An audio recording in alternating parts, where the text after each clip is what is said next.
கன்னி ராசி என்பர்கள் பார்த்தீங்கன்னா புதனுடைய ஆதிக்கம் அதிகமாக இருக்கும். கன்னி ராசிக்கு அதிபதி புதன் பகவான்றதுனால இவர்களுக்கு எப்போதுமே ஒரு படிப்பில் ஆர்வம் மிக்கவர்களாக இருப்பாங்க. சில கன்னி ராசி என்பர்கள் படிக்கவே மாட்டாங்க, ஆனால் வாழ்க்கையில் நிறைய லட்சியங்களையும் நிறைய வெற்றிகளையும் எட்டுபவர்களாக தான் இருப்பாங்க. அந்த அளவிற்கு அந்த புதன் பார்த்திங்கன்னா சும்மா இருந்தால் கூட இவங்களை பெரிய அளவுக்கு உயர்த்தி விடக்கூடிய ஒரு நிலைமையாக தான் இருக்கும். இப்படிப்பட்ட இந்த கன்னி ராசி என்பர்களுக்கு இந்த காலகட்டம், அதாவது இந்த கேது பகவான் உள்ள வந்ததுலேருந்தே பார்த்திங்கன்னா 1.5 வருடங்களாக மிகப்பெரிய ஒரு மன உளைச்சலில் இருந்திருப்பீங்க. இதனால் வரைக்கும் சந்திக்காத ஒரு துயரங்கள் இந்த கன்னிராசி அன்பர்களில் வாழ்க்கையில் நான் இந்த மாதிரி இருந்ததே கிடையாது. இதே கேது பகவான் ஏற்கனவேலாம் வந்திருக்கும் இந்த கன்னிராசி அன்பர்களுக்கு. ஆனாலும் அப்போ கூட இந்த அளவுக்கு எனக்கு துயரங்கள் இல்லை, பிரச்சனைகள் இல்லை. இப்போ மன ரீதியாக என்ன நானே ஒரு அழிச்சிக்கக்கூடிய அளவிற்கு என்னுடைய வாழ்க்கையில் நிறைய பிரச்சனைகளை சந்திச்சிட்டேன் அப்படின்னு இருக்கக்கூடிய இந்த கன்னிராசி என்பர்களுக்கு சனி பகவான் 6ஆம் இடத்துல இருக்கிறார். இந்த ருணரோக சத்ருஸ்தானத்தில் இயல்பு நிலையில் இருக்கக்கூடிய அந்த சனி பகவானின் பயணம் பார்த்தீங்கன்னா இப்போ கடைசி நிலைமைக்கு, அதாவது இறுதி கட்டத்துக்கு வந்தாச்சு. அடுத்து வரக்கூடிய ஒரு 120 நாட்களில் இந்த இவர் சனி பகவான் 6ஆம் இடத்துல இருந்து என்னென்ன மாற்றங்களை எல்லாம் இந்த கன்னிராசி அன்பர்களுக்கு கொடுக்க போறாருன்றது தான் நம்ம இந்த பதிவில் தெளிவாக பார்க்க போகிறோம். நான் உங்கள் ஆஸ்ட்ரோ பூர்ணா. என்னுடைய அன்பார்ந்த வணக்கங்கள். இந்த கன்னி ராசி அன்பர்களில் கன்னி ராசியில் பார்த்தீங்கன்னா உத்திரம் நட்சத்திர அன்பர்கள் இருப்பீங்க. உத்திரம் நட்சத்திர அன்பர்கள் நிறைய போராடக்கூடிய ஒரு நட்சத்திர அன்பர்கள் தான் சொல்லணும்.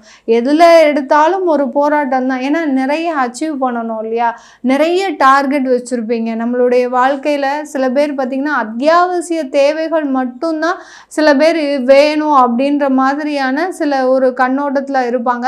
ஆனால் இந்த உத்திரம் நட்சத்திர அன்பர்கள் பார்த்திங்கன்னா அத்தியாவசிய தேவையும் தாண்டி அதிகமாக போராடணும். வாழ்க்கையில் நமக்கு வாழ்க்கை ஒரு வாட்டி தான் கிடைச்சிருக்கு. இந்த வாழ்க்கையில் நம்ம நல்லா வாழ்ந்து பார்க்கணும். எந்த ஆசையாக இருந்தாலும் சரி அதை நிறைவேற்றக்கூடிய ஒரு தன்னம்பிக்கையும் தைரியமும் உடையவர்கள் நீங்கள் உத்திரம் நட்சத்திர அன்பர்கள் தான். ஆனாலும் அந்த தன்னம்பிக்கைக்கும் தைரியத்துக்கும் ஒரு முற்றுப்புள்ளியாக தான் கடந்த ஒரு 2 வருடங்கள் இருந்திருக்கு சொல்லலாம். அந்த அளவிற்கு இந்த உத்திரம் நட்சத்திர அன்பர்கள் ஒரு பெரிய ஒரு போராட்டத்தையே, எப்படி மகாபாரதம் நடந்ததோ அந்த அளவிற்கு ஒரு பெரிய ஒரு போராட்டத்தையே தன்னுடைய வாழ்க்கையில் அனுபவித்த இந்த உத்திரம் நட்சத்திர அன்பர்களுக்கு அந்த சனி பகவான் 6ஆம் இடத்துல இருந்து அவருடைய பார்வையாக அந்த 9ஆம் இடத்தை பார்க்கும்போது 6ஆம் இடத்துல இருந்து கொண்டு அந்த சனியினுடைய பார்வை பார்த்தீங்கன்னா உங்களுடைய ராசிக்கு 6, 12, 3, அதாவது ருணரோக சத்ருஸ்தானம், அடுத்து விரயஸ்தானம், அடுத்து உபஜயஸ்தானம், இந்த 3 பார்வையை மட்டும்தான் செயல்விக்க போறார். அதனால உத்திரம் நட்சத்திர அன்பர்கள் இந்த காலகட்டத்தில் நீங்கள் ஒரு இடமாற்றம் உங்களுக்கு முக்கியமாக இருக்கு. இத்தனை நாள் இடமாற்றம் செய்யாததுனால தான் உங்களுக்கு எவ்வளோ பிரச்சனைகள் இருந்திருக்கு அப்படின்றத நீங்கள் உணரக்கூடிய ஒரு தருணமாக தான் இந்த உத்திரம் நட்சத்திர அன்பர்களுக்கு இருக்க போகுது. அடுத்து அஸ்தம் நட்சத்திரம், ஒரு இடத்துல உட்காந்து வேலை செய்ய மாட்டீங்க. அந்த ஒரு அப்படியே வேலை செஞ்சாலும் அதில் நிறைய விதமான பலவிதமான ஒரு ஒர்க்லோடையும் எடுத்து போட்டு செய்பவர்கள் நீங்கள் அஸ்த நட்சத்திர அன்பர்கள் தான். அவ்வளோ வேலை செய்கிறேன் மேடம், ஆனாலும் எனக்கு ஒரு வருமான ஒரு அங்கீகாரம் இல்லை. அந்தளவுக்கு இவர்கள் வேலை செய்கிறத பார்த்தாலே அலுவலகத்தில் ரொம்ப பாவமாக இருக்கும். அப்படி வேலை செய்வாங்க. என்ன வேலை செய்கிறோம் அப்படின்றது பார்த்திங்கன்னா ரொம்ப அதிகமான ஒரு டார்கெட்டை வச்சு தான் நீங்கள் வேலை செஞ்சிட்ருக்கிறீங்க. அஸ்த நட்சத்திர அன்பர்கள் உங்களுக்கு உண்டான அந்த வருமான அங்கீகாரம்ன்றது இந்த காலகட்டத்தில் 120 நாட்களில் கிடைக்க போது. கவலையே படாதீங்க. உங்களுக்கு உண்டான அந்த ஆன்சைட் அப்ரூவல் எல்லாமே தேக்கத்தில் இருக்குது. அது எல்லாமே கிடைக்கக்கூடிய ஒரு தருணமாக தான் இந்த அஸ்த நட்சத்திர அன்பர்களுக்கு இருக்க போகுது. அடுத்து கன்னி ராசியில் இருக்கக்கூடிய சித்திரை நட்சத்திர அன்பர்கள், முக்கியமாக சொல்ல போனால் செவ்வாயினுடைய நட்சத்திரம். அங்கே கன்னி ராசி பார்த்திங்கன்னா அந்த கன்னி ராசியில் இருக்கக்கூடிய அந்த செவ்வாயினுடைய நட்சத்திரம் தான் மிகவும் பலம் வாய்ந்த நட்சத்திரம். எந்த முயற்சிகள் எடுத்தாலும் ஒரு தன்னம்பிக்கையோடு செயல்படுபவர்கள் இந்த சித்திரை நட்சத்திர அன்பர்கள் தான். சித்திரை நட்சத்திர அன்பர்கள் இருக்கிறதுனால தான் மற்ற 2 நட்சத்திரங்களும் மிகவும் ஒரு வலிமை வாய்ந்த ஒரு நட்சத்திரங்களாக இருக்கின்றன இந்த கன்னி ராசியில்.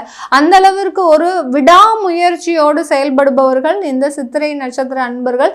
இப்படிப்பட்ட இந்த சித்திரை நட்சத்திர அன்பர்களுக்கு கடந்த காலத்தில் குடும்ப ரீதியாக நிறைய தொந்தரவுகள், நிறைய பேருக்கு டைவர்ஸ் கிடைச்சிருச்சு. அந்த டைவர்ஸ்னால மிகப்பெரிய ஒரு மன உளைச்சல்கள், அடுத்து பார்த்தீங்கன்னா அவங்களுடைய சொந்த வேலை காரணமாக, அதாவது வேலை தனியார் அலுவலகத்தில் வேலை செஞ்சுட்டு இருக்கிறீங்கன்னா அதில் நிறைய அவமானங்கள், அசிங்கங்கள், ஒரு தலை குனிஞ்சு நிற்கக்கூடிய அளவிற்கு உங்களுடைய வேலையில் மிகப்பெரிய ஒரு மன ரீதியான ஒரு சங்கடங்களை அனுபவித்துட்டு இருக்கிறீங்க. ஏன்னா பொறுமையிலையுமே பொறுமைசாலி இந்த கன்னிராசி அன்பர்கள் தான். அந்த கன்னிராசியிலேயே பார்த்தீங்கன்னா ரொம்ப துடிப்பாக இருக்கக்கூடியவர்கள் இந்த சித்திரை நட்சத்திர அன்பர்கள் தான். இவர்களுக்கே பார்த்தீங்கன்னா கடந்த காலத்தில் எதிர்பாராத ஒரு சம்பவங்கள் தான் சொல்லணும். இந்த மாதிரியான ஒரு சம்பவங்களை இவங்களுடைய வாழ்க்கையில் நீங்கள் எதிர்பார்த்துக்கவே மாட்டீங்க. அந்த அளவிற்கு அந்த சம்பவங்கள் எல்லாமே இவர்களுடைய வாழ்க்கையை அழிச்சிடுச்சு அப்படி தான் சொல்லணும். அந்த அளவிற்கு இந்த சித்திரை நட்சத்திர அன்பர்களுக்கு கடைசி இறுதிக்கட்ட சூழ்நிலையில் இந்த சனி பகவான் ஒரு நல்ல ஒரு மாற்றத்தை கொடுக்க போகிறார். உங்களுடைய முயற்சிகளில் வெற்றியை கொடுக்க போகிறார். அந்த முயற்சிகளில் நல்ல வருமானத்தை கொடுக்க போகிறார். தொழில் செய்கிறவங்களா இருக்கிறீங்க கன்னிராசி அன்பர்கள் அப்படின்னா இந்த காலகட்டத்தில் கொஞ்சம் என்ன சொல்கிறது, ஒரு கவனத்தோடு செயல்படக்கூடிய ஒரு நேரம். ஏன்னா உங்களுக்கு இந்த காலகட்டத்தில் இன்வெஸ்டர்ஸ் அதிகமாக வரக்கூடிய ஒரு நேரம். வெளியிடத்துலேருந்து உங்கள் தொழிலை தேடி நான் உங்களுக்காக இவ்வளோ இன்வெஸ்ட்மெண்ட் பண்ணுறேன், நீங்கள் எனக்கு என்ன தருவீங்க அப்படின்ற மாதிரியாக கேட்கக்கூடிய ஒரு நேரம். அந்த மாதிரியான பிஸ்னஸ் ஆப்பர்ச்சுனிட்டி வரும்போது கொஞ்சம் கேர்ஃபுல்லாக உங்களுடைய நகர்வை எடுத்து வைக்கக்கூடிய ஒரு நேரமாக தான் இருக்க போது. இந்த கன்னி ராசியில் இருக்கக்கூடிய ஒவ்வொரு நட்சத்திர அன்பர்களும், பொதுவாக இந்த கன்னி ராசியில் இருக்கக்கூடிய அன்பர்களுக்கு நிறைய ஒரு மாற்றங்கள், வேலை மாற்றங்கள், தொழில் சம்பந்தமான மாற்றங்கள், குடும்பம் சம்பந்தமான மாற்றங்கள், அதாவது குடும்பத்தில் நீங்கள் ஒரு புதுசாக வீடு கட்டணும் நினைக்கக்கூடிய ஒரு நேரமும் கூட. அதுவும் பார்த்திங்கன்னா வெளிநாட்டில் இருக்கிறவங்க இந்த காலகட்டத்தில் இந்த 120 நாட்களில் தான் உங்களுக்கு சொந்தமாக வீடுகள் வாங்கக்கூடிய ஒரு நேரமாக இருக்குது. அதனால் தைரியமாக நீங்கள் அதற்குண்டான ஒரு முயற்சிகள்லாம் எடுக்கலாம். கன்னி ராசியில் இருக்கக்கூடிய பெண்களுக்கு பார்த்திங்கன்னா நிறைய பேர் வந்து பார்த்திங்கன்னா திரைத்துறையில் இருக்கிறீங்க. அதே சமயத்தில் கலைத்துறையில் இருக்கக்கூடிய அன்பர்கள், பெரிய பெரிய துறையிலெல்லாம், அதாவது நடனத்துறை, அடுத்து பார்த்திங்கன்னா மிகப்பெரிய கலைத்துறையிலெல்லாம் இருக்கக்கூடியவர்களுக்கு இந்த காலகட்டம் வாய்ப்புகளை அள்ளி கொடுக்கின்ற ஒரு நேரமாக தான் இருக்கும். யாருக்கெல்லாம் ஒரு ஆப்பர்ச்சுனிட்டி கூட வரல, ஏன்னா நிறைய ஒரு அலைந்து திரிந்து அதற்காக ஒரு அவமானப்பட்டு அசிங்கப்பட்டு ஒவ்வொருத்தர்கிட்டையும் நீங்கள் நடந்துக்கின்ற விஷயங்கள் பார்த்தீங்கன்னா உங்களுடைய குடும்ப வாழ்க்கையவே சீரழிக்கக்கூடிய அளவிற்கு இந்த கன்னி ராசியில் இருக்கக்கூடிய பெண்கள் நிறைய வேதனைகளை அனுபவிச்சிருக்கீங்க. ஏன் ஒரே ஒரு சான்ஸ் கிடைக்கணும் நமக்குன்னு, ஏன்னா உங்களுக்கு இருக்கக்கூடிய திறமைகளை நீங்கள் வெளிக்காட்டணும்னு நினைக்கிறீங்க. அந்த திறமைக்கு உண்டான ஒரு வாய்ப்புகள் இந்த 120 நாட்களில் கிடைக்க போது கன்னி ராசி பெண்களுக்கு.